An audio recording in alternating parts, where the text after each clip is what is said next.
¿Qué tal, chicos? Bienvenidos al aula virtual. Mi nombre es Jacqueline Sarria, soy su profesora de biología y esta semana vamos a ver nuestro capítulo número 15. Vamos a ver el reino Plantae. Señores, el reino Plantae.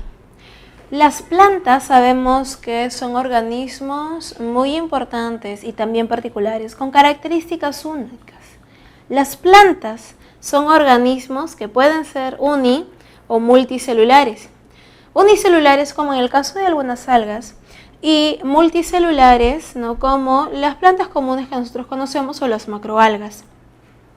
Son eucariotas porque sus células tienen núcleo. Fotosintetizadores, ¿verdad? Son de nutrición autótrofa y fotosintética porque utilizan la luz. Poseen pared celular, sus células tienen pared celular. Recuerda que esta pared celular contiene celulosa, hemicelulosa y pectina y posee cloroplastos. Ojo que pared celular también tienen los hongos, solo que la pared celular en el caso de los hongos posee quitina. Su reproducción puede ser asexual a través de esporas o reproducción vegetativa, como ya lo hemos visto, ¿no?, por tubérculo, rizoma, estolón, o también sexual por gametos. La reproducción sexual en el caso de los gametos, esto es, en las flores. Y posee la famosa alternancia de generaciones. La alternancia de generaciones, chicos, es cuando un organismo diploide, por ejemplo un árbol, el árbol es el esporofito. El diploide me va a producir esporas haploides. La espora haploide me desarrolla, ¿sí?, esto es una espora. La espora haploide me va a producir un individuo haploide. Y este individuo haploide me va a generar gametos. Los gametos, vamos a graficarlos de esta manera, ¿ok? Solamente para que se entienda bien. Los gametos, obviamente, si son gametos, tienen que fecundarse. Y al fecundarse, me van a generar una estructura, un organismo diploide, el cual me desarrolla y me genera esporas. Las esporas caen, recuerden que la espora es haploide, pero es una estructura, es haploide, pero es una estructura de desarrollo asexual. Por ese motivo, cuando desarrolla un individuo haploide. El individuo haploide, que este es el gametofito, vamos adelantando un poquito, ¿sí? Este es el gametofito, va a generar gametos, ¿no? El gametofito genera gametos. Los gametos se tienen que fecundar y me generan una estructura diploide, un individuo diploide, una siguiente generación. El individuo diploide se llama esporofito. El esporofito me genera esporas. Las esporas caen, germinan y me generan el individuo y volvemos al ciclo. A esto se le llama la alternancia de generaciones. Tenemos una generación haploide, ¿no?, y una generación diploide. Generación haploide, generación diploide. Muy bien. La clasificación de las plantas, ¿sí?, la clasificación de las plantas varía de acuerdo a sus características, si es que poseen o no semillas, por ejemplo, criptógamas, fanerógamas. Las criptógamas, cripto oculto, gama viene de gameto, semilla, con semillas ocultas. ¿Quiénes? Las algas, los musgos y los helechos. Mientras que las fanerógamas, aquellas que poseen semillas, son el grupo de las gimnospermas y las angiospermas. Recuerden que la parte taxonómica en las plantas nosotros encontramos, ¿no?, en la parte taxonómica, especie, género, familia, orden, clase, división y reino Plantae. En el caso del reino Plantae no se llama filum, ¿sí? En la siguiente no se llama filum, se llama división. Por eso vemos aquí división clorofita, crisofita, rodofita, feofita, división briofita, división pteridofita, división gimnosperma, división angiosperma. Vemos divisiones. Esa es la diferencia en el reino Plantae. Todo lo demás es lo mismo, ¿no? Clase, orden, familia, género, especie. Vamos a ver las primeras divisiones, que es en el grupo de las algas. Las 4 divisiones de algas son las clorocrisorhodofeo, clorofitas, crisofitas, rodofitas y feofitas. La división clorofita, aquí tenemos a las algas verdes. Las algas verdes tienen 2 formas. Ellas pueden ser laminares o pueden ser filamentosas. Las algas laminares, por ejemplo, aquí tenemos a la ulva. La ulva es conocida como la lechuga de agua, ¿sí? Porque es así como una hojita nada más. Vamos a partir del esporofito. Vamos a partir del diploide. El esporofito diploide me genera por meiosis esporas, ¿no? El esporofito genera esporas. En este caso se llaman meiosporas. Las esporas, que son haploides, caen y germinan en individuos que desarrollan hasta adultos. Estos individuos son los gametofitos maduros. Los gametofitos, que son haploides, me generan gametos. Los gametos son haploides, pero recuerden que por algo se llaman gametos, no espora. La espora tiene la capacidad de germinar por sí sola. En cambio, los gametos tienen la necesidad de fecundarse. Los gametos se fecundan, me forman el cigoto, una estructura diploide. Germina, empieza a desarrollar hasta un individuo adulto llamado esporofito. El esporofito diploide, por meiosis, me genera meiosporas, las esporas caen, germinan, desarrollan a gametofitos adultos. Los gametofitos generan gametos, los gametos se fecundan. La fecundación me genera el esporofito diploide y así, y así, y así. A esto se le llama el proceso de la alternancia de generaciones. En la división crisofita, la segunda división, en las crisofitas encontramos a las diatomeas. Las diatomeas se caracterizan porque son algas unicelulares. Estas son muy pequeñas, ¿no? Tal como lo podemos ver, estas son fotografías al microscopio. Las diatomeas, chicos, o crisofitas, ellas se caracterizan porque tienen una conchilla de sílice. Su conchilla de sílice es así, de esta manera. De esta manera. Esta estructura es dura y usualmente ornamentada, tal como lo vemos por aquí, ¿no? Aquí vemos la tapita superior, ¿no? Y la tapita inferior. En el caso de las crisofitas, ¿dónde está el alga? Aquí adentro. Aquí adentro se encuentra la alguita. En algunos casos incluso ellas tienen flagelos para poder nadar. Pero recuerda que la conchilla, usualmente de silicio, ¿sí? Es una estructura dura como caparazoncitos. Y obviamente tienen diferentes formas, ¿no? Formas como empanadita, triangulares, circulares, estrelladas, muy ornamentadas, tal como las podemos visualizar, ¿no? Estructuras redondeadas. Ellas son las diatomeas. Las diatomeas, chicos, son las que generan, por ejemplo, las mareas rojas, ¿sí? En el mar. De igual manera, las diatomeas encontramos que ellas van a generar, debido a sus colores, porque en algunos casos ellas tienen luminiscencia, generan colores muy particulares en el mar.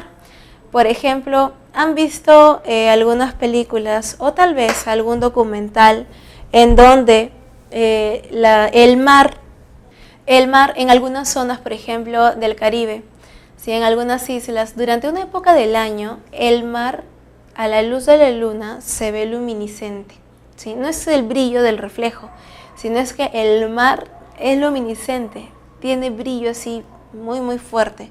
Y no es que sea el mar como tal, son las diatomeas, que en una etapa del año, obviamente viene su etapa reproductiva, y ellas generan gran cantidad de luminiscencia. Muy bien, vamos a ver entonces el siguiente grupo. El siguiente grupo que tenemos es la división rodofita, conocida como las algas rojas. Ellas son de color rojo porque poseen el pigmento ficoeritrina. Aparte de las clorofilas, obviamente que posee, todas poseen clorofilas, pero siempre tienen otro pigmento predominante, ¿no? Excepto en las algas verdes, que obviamente es la clorofila el que está en mayor cantidad. Es el pigmento en mayor cantidad en ellas.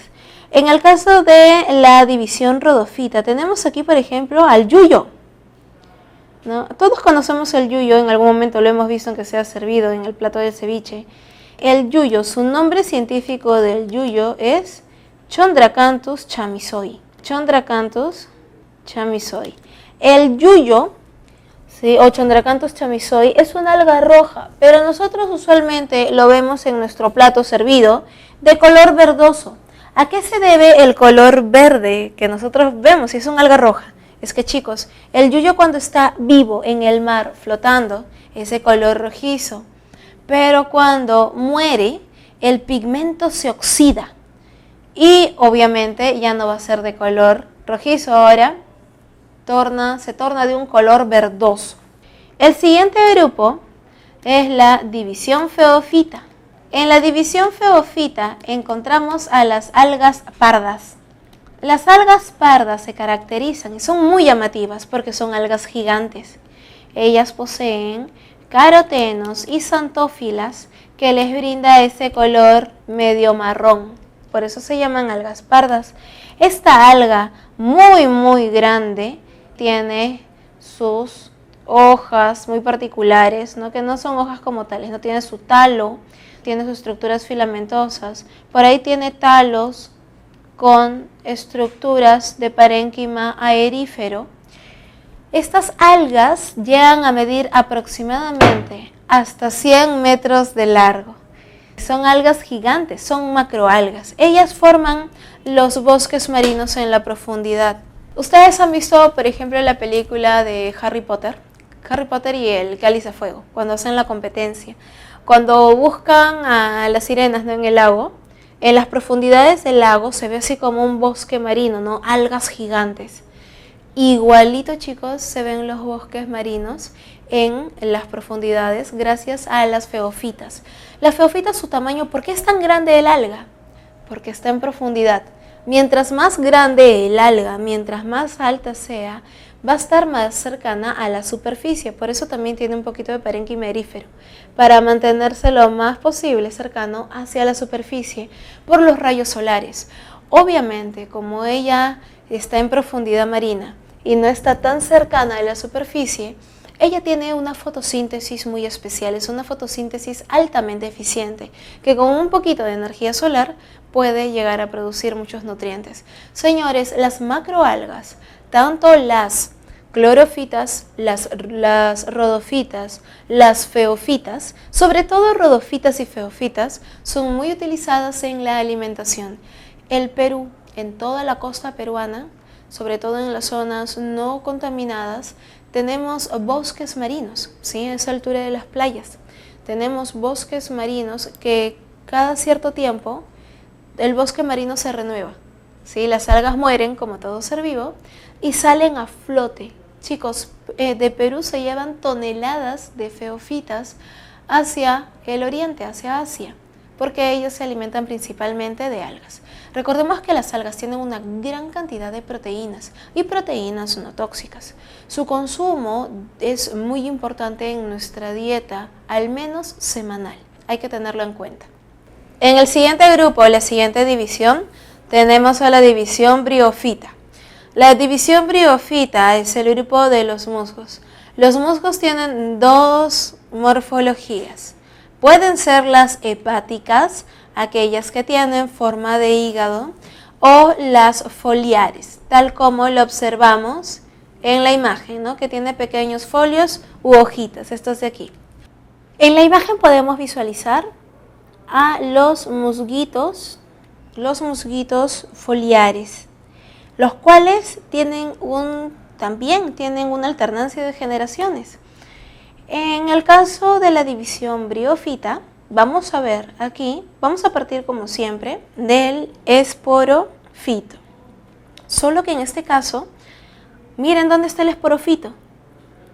El esporofito maduro, diploide obviamente, este esporofito maduro libera las esporas, se abre la cápsula, el sombrerito se llama cofia.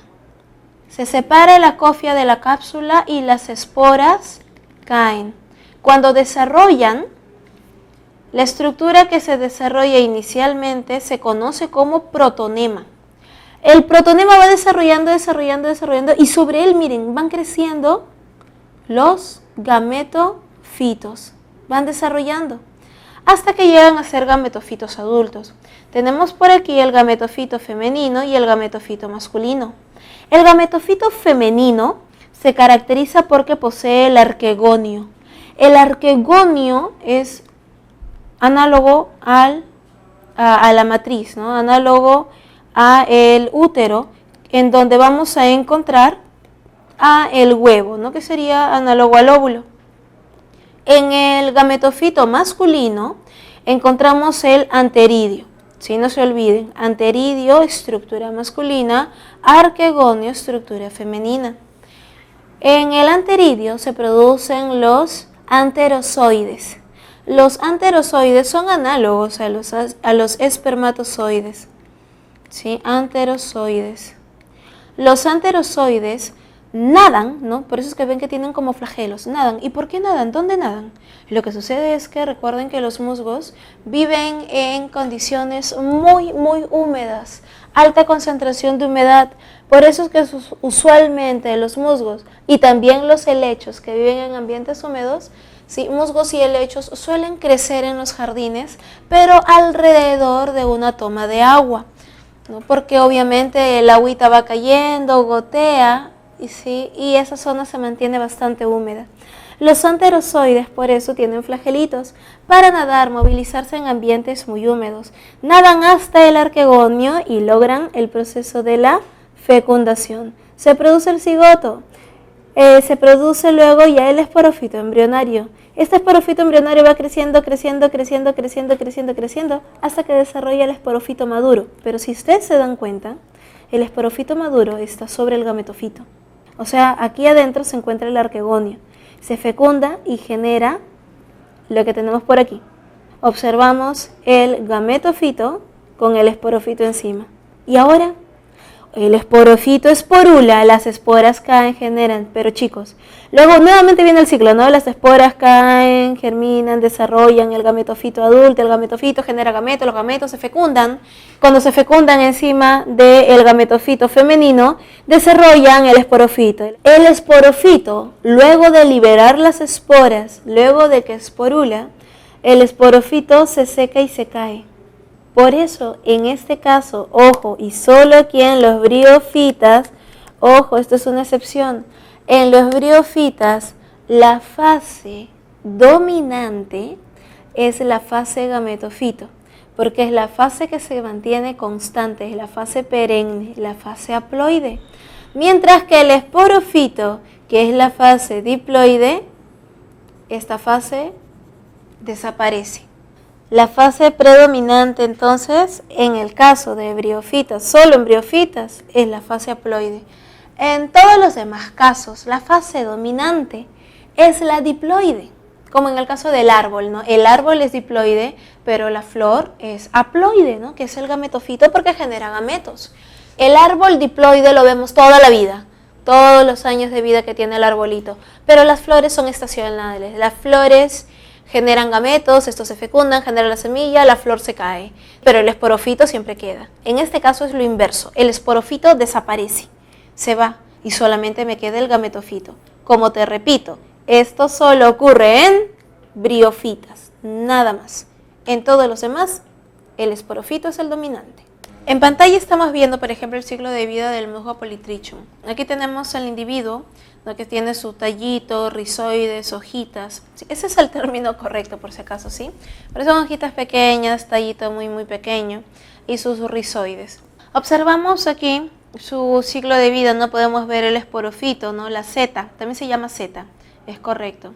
Sí, la seta o esporófito. La caliptra también se llama, es como un capuchón que viene encima del esporófito. Y observamos obviamente el gametofito, ¿no? Tenemos aquí la estructura del protonema, cómo se va desarrollando. ¿Listo, chicos? Tenemos los filoides y los cauloides también. Todo esto lo observamos en el musgo polytrichum. Ojo que por ejemplo la columela, que es la estructura que soporta, ¿no?, las esporas y demás, esto no suele venir mucho en los exámenes, ¿no?, porque son datos muy específicos. En la división pteridófita, aquí tenemos al grupo de los helechos.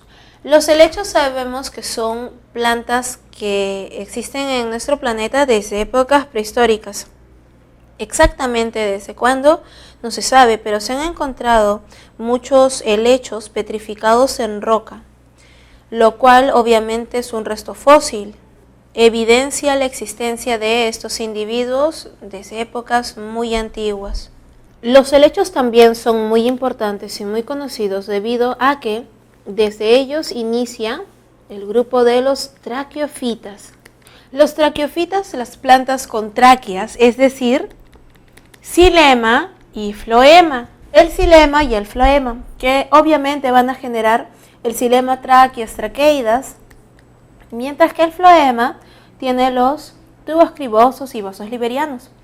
Las traqueofitas son un grupo de plantas que va desde los helechos en adelante, es decir, la división también gimnosperma, la división angiosperma, todos árboles, arbustos, ya todititos entran ahí, todo aquello que tiene tráquea. ¿Quiénes no tienen tráqueas? Las algas, porque ellas todo es por difusión, ¿verdad?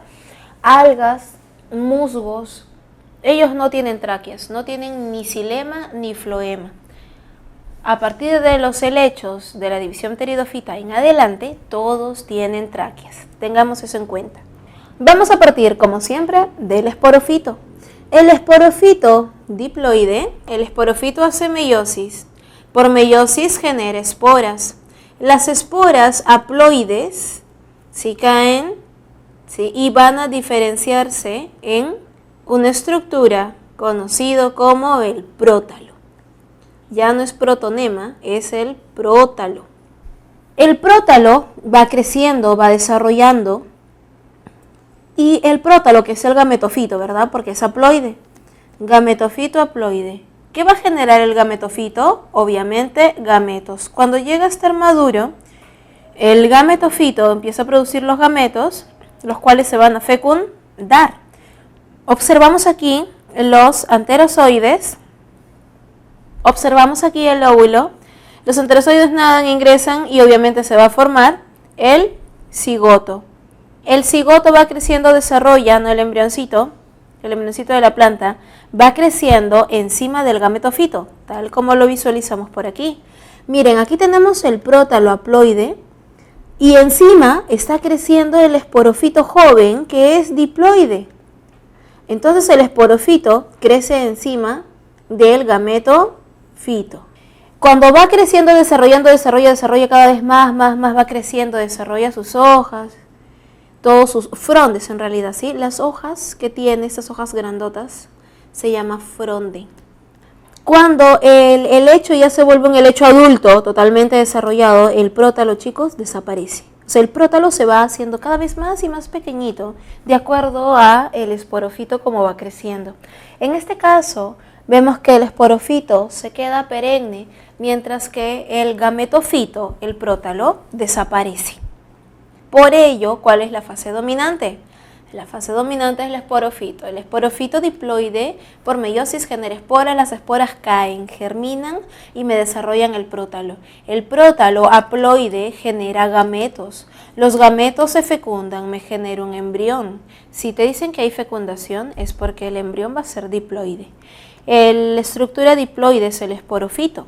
El esporofito desarrolla, se hace adulto, genera esporas y así nuevamente al ciclo. En este caso, como podemos visualizar, la fase, ¿no?, haploide, que es esta de acá, la fase haploide desaparece, ¿sí? La fase haploide desaparece. La fase dominante, obviamente, es la diploide.